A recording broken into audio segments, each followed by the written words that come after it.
diggante Macky Diomaye ak Sonko li mu tuddee point de rupture loolu l'observateur xëye dikk na ak ñu ni ci déclaration politique générale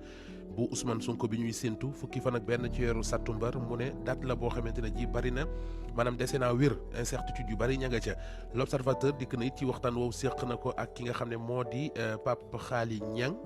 ñuy waxtaan jëm ci fitne yi ñuy nemmeeku ci réew mi jamono ji ak bakkan yi rot ci Mali foro l'observateur dikk naa ñu ne di ñu gën a xamale ak kii di Cheikh Oumar Diagne dafay révélation ci ak dundam ci jamono joo xamante ne ji ñu ngi koy ŋawtee fu nekk ci réew mi moom Cheikh Oumar Diagne ay plainte ay ñaxtoo ki xultu ndax xotti worma yu ñu ne da ko xotti worma tarixa yu nekk ci réew mi Ngor Plage ak benn dealer bu ñu fa ñaari dealer kon yu fa doon teg loxo yoonaloon doon jàppante amoon ca ba am ci sax benn policier boo xam ne nee nañu fital nañ ko fa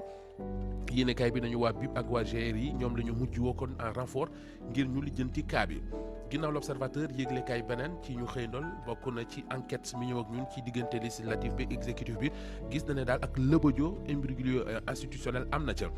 laas ñëw ak ñun ci la xew ci assemblée nationale ab naxante la ko jàppe point actu ñëw ak ñun ci li mu gis ne kii di Diomaye fexe na ba yootaan Sonko ba yóbbu assemblée ngir déclaration politique générale subtilement la ko envoyé ci assemblée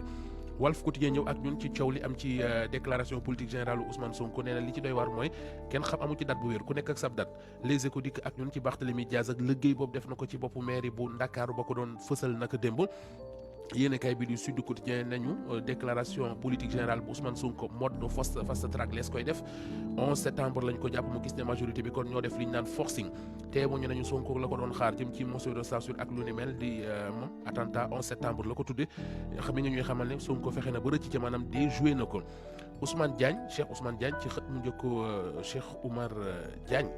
ci xët mu njëkk yéenekaay bi nga xam ne moo di Le Quotidien nom de code noonu la ko tuddee code ba mooy COD Cheikh Oumar Diagne yéenekaay bi nañu moom directeur moyens généraux de la présidence jamono ji mer mu rëy la ñu ko guuxal ca Touba ak ca Tivaouane ndax kàddu yu ñàkk teggin ñàkk worma yooyu da ko yëkkati jëmee ko ci yooyu le tarixa nee na nag bari nay taalibe yoo xamante ne ji nee nañ danañ ko plainte moom Cheikh Oumar Diagne Libération dikk ñun ci société béton Sahel nee na benn milliard yoo xamante ne ji dafa réer ci ngelaw li ci naka moom journal bi mi ngi koy leeral lii quotidien nañu projet Dakar bi ñu bokk en chiffre maanaam muy projet bu Barthélémy Diaz bi ca boppu mairie bu Ndakaaru réew mi quotidien déclaration politique générale bu premier ministre Ousmane Sonko lay xëy di waxtaane source waa ñëw ak ñun ci lu aju ci réeroo diggante